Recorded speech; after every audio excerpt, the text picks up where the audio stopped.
तो चलिए विद्यार्थी समझते हैं व्यूवर्स की बजट 2026 का जो यूनियन बजट है इसमें 10 महत्वपूर्ण बातों पर हम समझेंगे कि कितनी दूध की नदियां बही गई हैं और आपको क्या मिला इस बजट में, उसको कंप्लीट तरीके से पूरे बजट को हम 10 पॉइंट में खास तौर पर आपसे चर्चा करेंगे।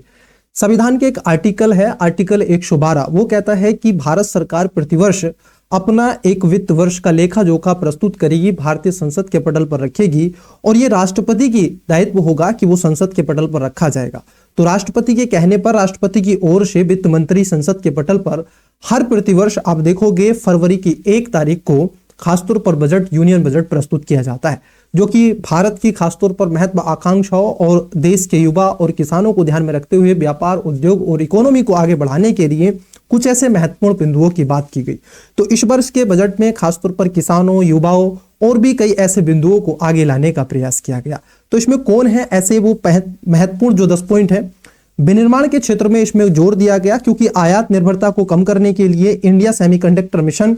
2.0 और बायोफार्मा शक्ति का शुभारंभ करेगी भारत सरकार। एमएसएमई समर्पित इक्विटी और तरलता सहायता के माध्यम से छोटे व्यवसायों को खासतौर पर चैंपियन के रूप में विकसित करने में मदद करने के लिए एक नई त्रिपक्षीय योजनाओं को प्रारंभ करेगी सरकार। सेवाओं क्षेत्रों में ऑरेंज इकोनॉमी पर ध्यान केंद्रित किया गया है और शिक्षा को रोजगार के लिए एक नई उच्च स्तरीय समिति का गठन किया जाएगा भारत सरकार की ओर से। इसके साथ साथ ऊर्जा में कार्बन कैप्चर और CCUS के लिए 20,000 करोड़ रुपए का आवंटन किया जाएगा और परमाणु ऊर्जा परियोजनाओं पर छूट को लगभग 2035 तक बढ़ा दिया गया है। रेलवे में नई ऐसी 7 high speed rail corridor Mumbai, Pune और दिल्ली, वाराणसी सहित और 20 नए राष्ट्रीय राजमार्गों का विकास किया जा रहा है। भारत सरकार इस पर और ज्यादा फोकस करने का प्रयास कर रही है। कृषि क्षेत्र की बात कर लें तो उच्च मूल्य वाली बागवानी, काजू, कोको और भारत का विस्तार AI एकीकृत पोर्टल के माध्यम से किसानों की आय में वृद्धि, भारतीय काजू, कोको और अखरोट और बादाम की उच्च घनत्व वाली खेतों के लिए समर्पित खाद्य कोष पर कार्यक्रम किए जाएंगे। जलमार्ग एवं माल ढुलाई की बात कर लें तो इसमें 20 नए राष्ट्रीय जलमार्गों का संचालन शुरू करना है और कुंडली को सूरत तक खासतौर पर आप देखोगे जोड़ने वाले समर्पित माल ढुलाई गलियारों की स्थापना की जाएगी। महत्वपूर्ण खनिज क्षेत्र पर भी फोकस किया गया इस बजट में कि भारत में खनिज प्रसंस्करण के लिए आवश्यक पूंजीगत वस्तुओं और मूल सीमा शुल्क मतलब कि BCD से छूट, दुर्लभ और अस्थायी चुंबक के लिए योजना शुभारंभ और घरेलू उत्पादन को बढ़ावा देने के लिए 3 समर्पित रासायनिक पार्कों की स्थापना भी करने का प्रावधान है। शहरीकरण पर भी फोकस दिया गया इस बजट ने कि शहरी आर्थिक क्षेत्र में पहल के माध्यम से तृतीय, द्वितीयक और मंदिर कस्बों के विकास पर प्रगति प्रदान करेंगे। देखभाल प्रणाली को लेकर के भी स्वास्थ्य पर, क्योंकि 1.5 लाख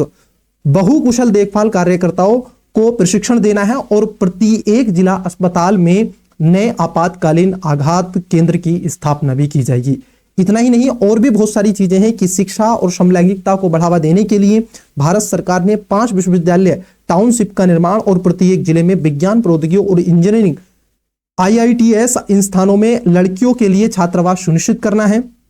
विश्वास आधारित शासन को बढ़ावा देने के लिए सरकार इस पर फोकस कर रही है कि गोदाम संचालन, केंद्रित सीमा शुल्क और प्रणाली को 2 वर्षों में लागू करने वाली सीमा शुल्क एकीकृत प्रणाली मतलब कि CSI पर अग्रसर करना होगा। और इन सब के अलावा नारियल, खासतौर पर सरकार नारियल उत्पादन को बढ़ावा देने की उत्पादकता में सुधार लाने के लिए नारियल प्रोत्साहन योजना भी शुरू कर रही है। पर्यटन को बढ़ावा देने के लिए क्षेत्र में खासतौर पर बजट में महत्वपूर्ण कदम उठाए गए हैं और जिसके तहत में 20 प्रतिष्ठित पर्यटन स्थलों पर 10,000 गाइड्स और कौशल प्रशिक्षण देने की एक परियोजना शुरू करने की प्रावधान रखा गया। इसमें 15 पुस्तकालयों तत्वों को भी जीवंत और अनुभवात्मक संस्कृतियों के स्थल के रूप में चुना जाएगा। वित्तीय स्कोर यहाँ पर खासतौर पर कार्ड भी खेला गया है कि राजकोषीय घाटे को वित्त वर्ष 2027 के लिए सकल घरेलू उत्पाद का लगभग 4.3% का लक्ष्य रखा गया है, जो पिछले वर्ष के संशोधित अनुमान में 4.4% से कम है। पूंजीगत व्यय में वृद्धि की गई है कि पूंजीगत व्यय को बढ़ाकर के 12.2 लाख करोड़ रुपए कर दिया गया है। विकास का दृष्टिकोण बजट में लगभग 7% की निरंतर उच्च विकास दर का लक्ष्य रखा गया है। ऋण प्रबंधन में 2030 तक GDP अनुपात के मुकाबले ऋण को 50 ±1% तक लाने का लक्ष्य रखा गया। इतना ही नहीं, कर व्यवस्था और जीवन यापन सुगमता से संबंधित कुछ सुधार किए गए हैं, जैसे LRAS के तहत में विदेशों में शिक्षा और चिकित्सा उपचार लगाने वाली जो TCS पर 5% से घट करके अब 2% ये कर दिया गया है। विदेशी पर्यटन पैक्सों में लगने वाला जो आपका TCS बिना किसी सीमा के 2% कर दिया गया है। इन सब के अलावा मोटर दुर्घटना दावा न्यायाधिकरण के लिए भी ब्याज अब आयकर में नहीं लगेगा और ऐसे 17 कैंसर दवाओं पर मूल सीमा शुल्क खासतौर पर छूट दे दी गई है और छोटे करदाताओं के लिए भी एक बार में 6 महीने की विदेश संपत्ति प्रकटीकरण की योजना भी शुरू करने का प्रावधान कर रही है भारत सरकार। इन सब के अलावा आप देखोगे कुछ ऐसे DTS भुगतान में देरी और वही खाते पर प्रस्तुत करने को अपराध की श्रेणी से बाहर कर दिया गया है। यहां तक कि फ्यूचर्स और STT बढ़ाकर के 0.05% और ऑप्स प्रीमियम का एक्साइड पर आप देखोगे STT बढ़ाकर के 0.15% कर दिया गया है। बड़े बजट से पहले एक आर्थिक चरण में, क्योंकि बजट आर्थिक सर्वेक्षण 2025-26 को जारी होने के बाद पेश किया गया, जो कि सरकार के आधिकारिक सर्वेक्षण के रूप में 2017 का, और इसमें GDP जो वृद्धि की बात की गई वो 7.4% की बात यहां पर देखने के लिए मिल रही है। अप्रैल से दिसंबर 2025 तक के बीच में मुद्रास्फीति औसतन 1.7% और जिससे सब्जियों, दालों और कीमतों में कमी का योगदान रहा। सर्वेक्षण में कई ऐसे महत्वपूर्ण बिंदुओं पर भी रखा गया। इन सब के अलावा अगर हम बात कर लें इसको बजट को खासतौर पर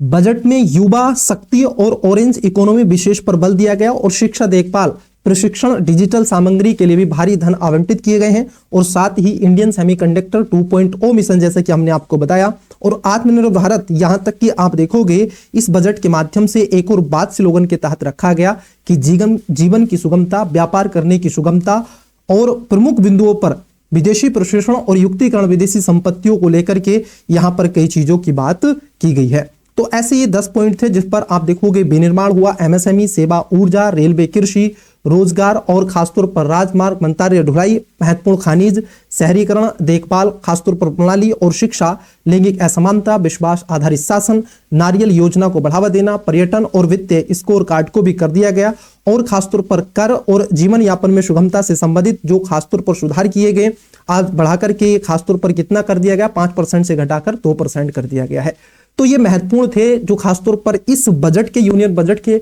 आप देखोगे 6 बड़े बिंदु आपसे, मतलब कि 10 महत्वपूर्ण जो बिंदु हमने आपसे डिस्कस किए। आपको सेशन कैसा लिया, आप क्या सोचते हैं, आपको क्या मिला है इस बजट में, किस वर्ग से आप आते हैं, तो कमेंट्स करके अवश्य बताएं। मिलते रहिएगा और इसी तरीके की हम आपके साथ में लगातार जुड़े रहेंगे, आपको अपडेट देते रहेंगे विभिन्न इत्यादि विषयों पर। तो बेस्ट ऑफ लक, बाय।